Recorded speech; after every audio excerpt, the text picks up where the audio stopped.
الله وبركاته.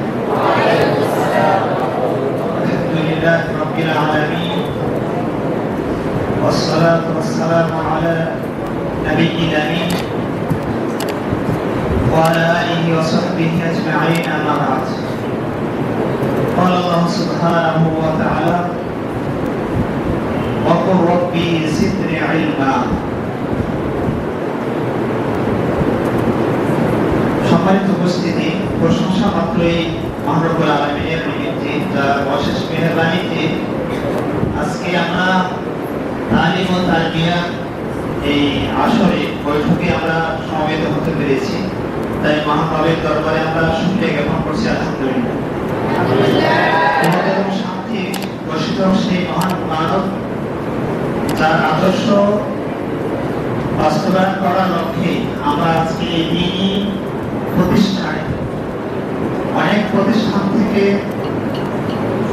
বাছাই করে এই দিনই প্রতিষ্ঠানকে আমরা নির্বাচন করেছি এখানে লেখাপড়া করার জন্য। পিতামাতা আমাদেরকে দিয়েছে সেই মহান মানবের আদর্শে, যেহেতু আমরা বাস্তবায়নের লক্ষ্যেই এখানে লেখাপড়া করা, সেই মহান মানবের প্রতি দরুদ এবং শান্তি বর্ষিত হোক সাল্লাল্লাহু আলাইহি সাল্লাম। তো সময়ের সংক্ষেপ, সালাতের সময় হয়ে যাচ্ছে, আলোচনা যথেষ্ট হয়েছে আলহামদুলিল্লাহ। যে একটি কথা গার্জিয়ান ও অভিভাবকদেরকে লক্ষ্য করে আমি বলবো, যারা গার্জিয়ান ও অভিভাবক আছে একটু মনোযোগ দিয়ে শোনার চেষ্টা করবেন। তো ওস্তাদি আমাদের এলেমের প্রতি উদ্বুদ্ধ তারবিয়া ও হাইলে দিয়েছেন। আলহামদুলিল্লাহ অনেক সুন্দর আলোচনা ছিল। তো আসবাবুল মাওয়ানির যতগুলো রয়েছে তার মধ্যে অন্যতম যেটি আলোচনা হয়েছে সেটি হলো গুনাহ। আর সবচাইতে বড় গুনাহ হলো উকুকুল ওয়ালিদাইন তথা পিতা মাতার অবাধ্য। আর আমাদের ছাত্রের মধ্যে বা যে কোনো ছেলে মেয়েদের মধ্যে এটা বর্তমান সময়ের কথা, এটা অনেক বেশি। এই গুনাহটা অন্য গুনাহটা আছে, সব থেকে স্পেশালি গুনাহ। পিতা মাতা যে ছেলেদের জন্য দোয়া করবে, তাদের জন্য ভালো কিছু মুখে বের করবে, এরকম আচরণ ব্যবহার পাওয়াটা খুব কষ্টকর। মানে এরকম আচরণ বাবা মা পায় না, খুব কম। যে দু চারজন যদি নিজেও থাকে সত্তর, এটা বিরল। তো এই জন্য ছাত্রদেরকে বলবো, হয়তো বা এখন প্রতি মাসেই নিয়মিত বৈঠক হয় সম্পর্কে তো আমরা আলোচনা শুনছি, কিন্তু আমাদের কোন উপদেশ বা এই বৈঠকের যে তালিম, এগুলো আমরা কাজে লাগাই না। এটা হলো বড় একটা কারণ। তো আমরা যদি পিতা মাতার অবর্ত থেকে ফিরে আসতে পারি, বাপ মায়ের সাথে জিদ বা বিভিন্ন ধরনের জোর বলতে পারি, আমরা ছাত্ররা যা করে থাকি এগুলো অবশ্যই ছেড়ে দিতে হবে। এবং বাপ মা কষ্ট পাক বা পাই, এরকম ধরনের আচরণ যদি তোমার মধ্যে থেকে থাকে, তুমি কোনোদিন ইলম পাবে না। হয়তো তুমি ক্লাসে ফার্স্ট বয় হতে পারো, তোমার রেজাল্ট অনেক ভালো হতে পারে, কিন্তু এক সময় এটা থাকবে না। এই জন্য সব থেকে বড় গুনাহ, যত গুনাহ রয়েছে শিরকের পরে সব থেকে বড় গুনাহ হলো পিতা মাতার অবাধ্য। এবং এটা সবার মধ্যে আছে, আমাদের ছেলের মধ্যে। তো এই জন্য এখানে আর বাবা মারা মনে করে যে ওই ইট ভাটার মতো আমার ছেলেকে মানে মাদ্রাসায় দিয়ে দিয়েছি, মানে কি ও সুন্দর একটু ভালো মানুষের বেঁধে চলে আসবে না। এটা ভুল ধারণা এবং চূড়ান্ত পর্যায়ের ভ্রান্ত ধারণা। এটা এমন ইট নয় যে ইটের একটা ভাটা, কাঁচা ইট কেটে ভাটার মধ্যে দিলে একেবারে সুন্দর শক্ত ইট বেঁধে আসবে, এটা ভাটা নয়। হ্যাঁ, অবশ্যই কর্তৃপক্ষ যারা আছেন, প্রতিষ্ঠান যারা পরিচালনা করছে, তারা অবশ্যই প্রাণপণে নিবেদিত প্রাণ হিসেবে চেষ্টা করছে এই ছেলে তাদের চেষ্টা ত্রুটি। এবং আপনার সাথে আপনার ছেলে মেয়ের সাথে ওস্তাদের কোনো বিরোধ মনোমালিন্য নেই, আপনার সাথে কোনো শত্রুতাও নেই। আপনার ছেলের সাথে খারাপ ব্যবহার করবে এবং আপনার ছেলেকে খারাপ দেখতে, আরেকজনকে ভালো দেখতে, ভালো চোখে দেখতে, এমন কেউ নয়। মানে পক্ষপাত করার মতো তাদের কোন কোনো সূত্র আছে বলে আমার মনে হয় না। অতএব সব ছেলেদেরকে, সব ছাত্রকে তারা এক দৃষ্টিতে দেখেন, আমার এটা জানা কথা, ধারণা।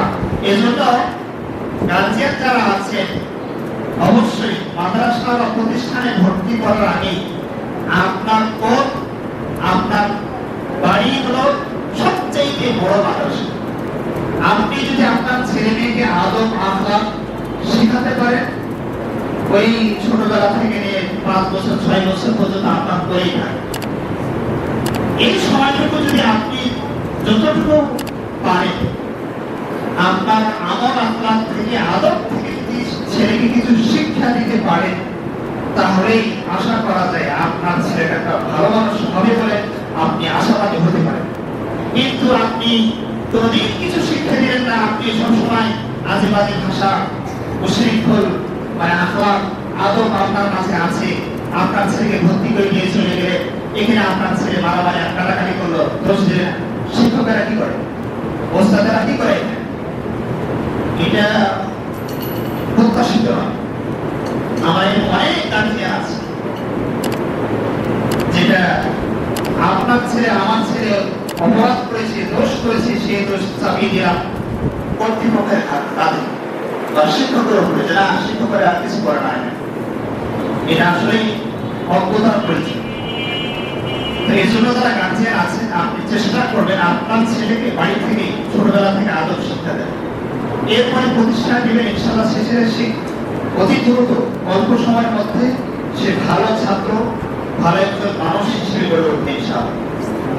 দ্বিতীয় বিষয় হলো যে আপনার ছেলে মেয়েকে যে লালন পালন করছেন, যে টাকা পয়সা দিয়ে যে উপার্জন থেকে, সেই উপার্জনের উৎস অবশ্যই হালাল হতে হবে। আপনার ছেলেকে অনেক টাকা পয়সা খরচ করে আপনি প্রতিষ্ঠানে পড়াচ্ছেন, লেখাপড়া করাচ্ছেন, কিন্তু আপনার ইনকাম, আপনার উপার্জনের সোর্স অবৈধ পন্থায়, আপনি কোনদিন আশা করতে পারেন না অবৈধ হারাম এই উপার্জন থেকে আপনার ছেলে ভালো আলিম হবে, এটা হতে পারে। এই জন্য প্রিয় ছাত্র ভাইরা যারা আছো, তোমরাও ভবিষ্যতে চেষ্টা করবে। শ্রদ্ধেয় সম্মানিত অভিভাবক বিন্দু যারা উপস্থিত রয়েছে, অবশ্যই আপনারা এরকম কোনো কাজে জড়িত থাকলে এগুলো ছেড়ে দেওয়ার চেষ্টা করবেন। আল্লাহর কাছে বেশি বেশি দোয়া করবেন, আল্লাহ যেন আপনাকে হালাল পথে, হালাল পদ্ধতিতে ইনকাম করার তৌফিক দান করেন। আল্লাহুম্মা আমিন। এজন্য আপনি এটা মনে করবেন না যে আপনার ছেলেকে মাদ্রাসায় দিলেই শুধু ভালো মানুষ হয়ে যাবে, একজন আদর্শবান ছাত্র হয়ে যাবে, যে না হবে। আপনার ইনকাম দেখতে হবে, কোথা থেকে আপনি ইনকাম করেন, কিভাবে আপনি ইনকামটা আপনার ছেলে মেয়েকে পড়াচ্ছেন। আপনারা ইমাম বুখারীর ঘটনা অবশ্যই জানেন। ইমাম বুখারীর ঘটনা আপনারা শুনেছেন, আমার প্রতি বছরই শুনে থাকি যে ইমাম বুখারী রাহিমাহুল্লাহ ওনার বাবা বলেছে যে আমার ছেলেকে কোনদিন একটি পয়সা হারাম উপার্জন থেকে আমার ছেলের জন্য আমি খরচ করিনি। এই জন্য দেখেন কত বড় তিনি আলেম হয়েছে। ইমাম বুখারী দেখেন, ইমাম মুসলিম দেখেন, প্রতিটি মানে প্রত্যেক মানুষের পিছনে অবদান রয়েছে, এটা অনেক অবদান রয়েছে। তার মধ্যে হলো অন্যতম যে অবদান, সেটা হলো হালাল টাকা পয়সা। আপনার ছেলে মেয়ের পিছনে যে পয়সা খরচ করবে, ব্যয় করবে, অবশ্যই আপনার হালাল উপার্জন করতে হবে। আপনি একটু খেয়াল করে দেখেন আপনার আশেপাশে যারা প্রতিবেশী রয়েছে, যারা গার্জিয়ান আছেন, খুব ভালো করে শোনার চেষ্টা করবেন যে অনেক টাকা, অনেক টাকা পয়সার মালিক, অনেক সম্পদের মালিক, তারপরে তার ছেলে মানুষ হয়নি। সেটা আল্লাহ ভালো জানে তার অর্থ ঠিক ছিল কিনা, এই একটা বিষয়, গুরুত্বপূর্ণ বিষয়। তো যাই হোক, অর্থের বিষয়টা বা উপার্জনের বিষয়টা অবশ্যই লক্ষ্য রাখতে। দ্বিতীয় নম্বর যে বিষয় হলো সেটি হচ্ছে যে আপনি অভিভাবক হিসেবে, গার্জিয়ান হিসেবে কোন রাজনৈতিক দলের সাথে জড়িত থাকতে পারবেন না। যদি আপনার ছেলে মেয়েকে মানুষ করতে চান, আলেম বানাতে চান, দিনের খাদেম বানাতে চান আপনার ছেলে মেয়েকে, আপনি কোন দলের, রাজনৈতিক দলের সাথে জড়িত থাকতে পারবেন না। কারণ এই পথটি ভিন্ন একটি পথ, ইসলামের বাইরের পথ। হয়তো মনে করছেন যে আমি রাজনীতি করলে বা আমার স্বামী বা আমার ওয়াইফ রাজনীতি করলে কি সমস্যা, এটা তো ইসলামের সাংঘর্ষিক বিষয়। অবশ্যই বিষয় ভেবে দেখার বিষয় এবং গবেষণার বিষয়। আপনি আলেম ওলামাদের কাছে শরণাপন্ন বলে শেষ করার সময় নেই। অতএব আপনি যদি ভালো আদর্শবান গার্জিয়ান, আদর্শবান পিতামাতা হতে চান, আলেমের বাবা মা হতে চান, অবশ্যই আপনাকে এই বর্তমান রাজনীতি ছাড়তে হবে। চতুর্থ নম্বর যে বিষয়টি সেটি হলো যে অবশ্যই আপনার বাড়িতে যত গোনা করার উপকরণ মাধ্যম রয়েছে আপনার বাড়ি থেকে বিদায় করতে হবে, রাখা চলবে না। টেলিভিশন থেকে নিয়ে মোবাইল যেগুলো বর্তমানে অবাধ ছেলে মেয়েদেরকে দিয়ে দেওয়া হয়, এমনকি ওই মায়ের কোলে যে শিশুটা যে কোলে রয়েছে, কোলের বাচ্চাকেও আজকে মোবাইলে খাবার খাওয়ানো হয়।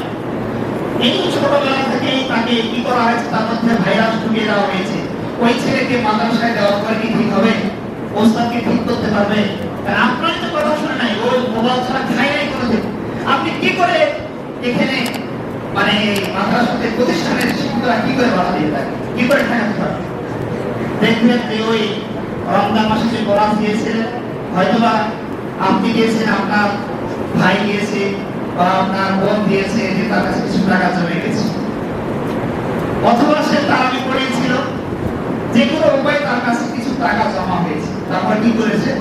বাবা মাকে, ওস্তাদদেরকে না জানিয়ে ভোট কিনে ফেলেছে। কেউ জানে না, বাবা মাও জানে না, ওস্তাদেরও জানে না।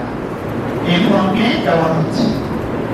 ওর বাবা মা কোথা থেকে ফোন কিনে? আমাকে টাকা দেয়নি, কিন্তু টাকা তার কাছে ঠিকই জমা আগে থেকে ছিল, আপনি দিয়েছেন, যেভাবে হোক জমা হয়েছে। তার কাছে ব্যালেন্স জমা হওয়ার পরে সে ফোন কিনেছে, ব্যবহার করছে। তো ইত্যাদি যেগুলো আমাদের মাঝে রয়েছে, এই মানে অবৈধ বা গোনাহের উপকরণ বাড়ি থেকে বিদায় করতে হবে। এবং খুব শক্তভাবে আপনি খালি বলবেন যে ব্যবহার করে না, তুমি মোবাইল হাত দিও না, আমার সেটাটুকুই যথেষ্ট নয়। আপনাকে ঠিকভাবে দেখাশোনা করতে হবে এবং খোঁজ খবর নিতে হবে আপনার ছেলে কি করে, কোন পথে সময় ব্যয় করে। অনেক ছেলে বাড়িতে গিয়ে ছুটির সময়তে অন্যান্য সময় কমসে কম সাপ্তাহিক ছুটিতে হলেও ও মোবাইল টিপার জন্য বাইরে। তো এই জন্য আমাদের গার্জিয়ানদের যে করণীয় বা কর্তব্য রয়েছে, আমরা এগুলো ভুলে গিয়ে ওস্তাদদের প্রতি, কর্তৃপক্ষের প্রতি আমরা চাপিয়ে, এগুলা কাম্য নয়, প্রত্যাশিত নয়। এই জন্য অভিভাবক যারা গার্জিয়ান রয়েছে, আপনার ছেলেকে আদর্শবান মানুষ বা নাগরিক হিসেবে গড়ে তুলতে হলে অবশ্যই আপনার ভূমিকা অত্যন্ত গুরুত্বপূর্ণ এবং খুবই বেশি। ওস্তাদের চাইতে আপনার ভূমিকা বেশি, কারণ আপনার ছেলে দুইটা, একটা বা তিনটা, পাঁচটাই ধরলাম, কিন্তু এখানে ওস্তাদের ছেলে সবাই, এখানে যতজন ছেলে রয়েছে সবার সমান অধিকার একজন ওস্তাদের কাছে। একজন ওস্তাদ সবাইকে সমানভাবে দেখেন। অর্থাৎ আপনি যদি আপনার একটা দুইটা সন্তানকে কন্ট্রোল না করতে পারেন, তাহলে একজন পারে 10 জন 20 জন ওস্তাদ কি করে এতগুলো ছেলেকে কন্ট্রোল করবে? আপনি একটু বিবেচনা করুন। সবাই তো অভিভাবক, এই জন্য আপনাদের দৃষ্টি আকর্ষণ করবো যে আমরা সবাই যদি সহযোগী হয়, পরস্পরকে সহযোগিতা করি, ইনশাআল্লাহ আমার আপনার সন্তান, আমার ছেলে মেয়ে একজন আদর্শবান সন্তান হিসেবে, একজন আদর্শবান নাগরিক হিসেবে গড়ে উঠবে। তবে অবশ্যই কেউ কাউকে দোষারোপ না করে আমরা যদি একে অপরের পরামর্শ সহযোগিতা করে আমরা সামনে এগাই, তাহলে ইনশাআল্লাহ আমার ছেলে ভালো মানুষ হিসেবে গড়ে উঠবে। অর্থাৎ করে পঞ্চম নম্বর যে বিষয়টি, আমরা মনে করি যে ছাত্র ওস্তাদের সাথে বিয়াদবি করলে শুধু বিয়াদবি হয়, যে না, ছাত্র বিয়াদবি করলে যেমন বিয়াদবি হয়, কোন গার্জিয়ান অভিভাবক যদি কোনো ওস্তাদের সাথে, কর্তৃপক্ষের সাথে বিয়াদবি করে, সেটা সব থেকে বড় বিয়াদবি। আপনি যদি কোনো আপনার ছেলে বা মেয়ে ওস্তাদের সাথে, টিচারের সাথে বিয়াদবি করে, মানে এমন ব্যবহার করলে যেটা কাম্য নয়, প্রত্যাশিত নয়, তাহলে এই ব্যবহারটা ওস্তাদ যদি কষ্ট পান, বেদনা পান, দুঃখ পান আপনার কারণে, আপনার ছেলের জন্য, আপনার মেয়ের জন্য ওই ওস্তাদ কোনোদিন ভালো দোয়া করবে না। বদয়া না করলে ভালো দোয়া মধ্যে হবে। এই জন্য আপনারা যারা গার্জিয়ান রয়েছে, আপনার ছেলে তো অবশ্যই ভালো হবে, আপনিও আপনার প্রতিষ্ঠানে, আপনার ছেলে মেয়ে যে প্রতিষ্ঠানে লেখাপড়া করে, সেখানেও আপনি তাদের সাথে সুন্দর কমল আচরণ করবেন, ভালোভাবে বিষয়টাকে বোঝানোর চেষ্টা করবেন। কোনো সময় দেরিয়ে দিয়ে বা আবেগে কোনো কথা না বলে সুন্দরভাবে ওরা আপনাকে বোঝানোর চেষ্টা করব। আশা করি বুঝতে পেরেছেন ইনশাআল্লাহ। যে কয়েকটি বিষয় রয়েছে, আরো অনেক বিষয় রয়েছে, এই গুরুত্বপূর্ণ বিষয়গুলো আমরা পরস্পরের মাঝে মেনে এবং বুঝে সেগুলো মানার চেষ্টা করব। আল্লাহ যেন আমাদেরকে সেই তৌফিক দান করেন, আল্লাহুম্মা আমিন। আর ছাত্রদের যেটা পরিশেষে যেটি বলবো সেটি হলো যে নসিহত, সবথেকে বড় নসিহত হলো আমল করা। আজকে আমাদের এত ওয়াজ আর নসিহত, কারণ আমল হচ্ছে না কেন, এর ফলাফল নতিজা আসছে না কেন? আমল বিহীন ওয়াজ বা এর কারণে আমাদের এই নসিহত কাজে লাগছে না। আমি নসিহত করছি বটে, কিন্তু আমার মধ্যে সেই আমল নাই।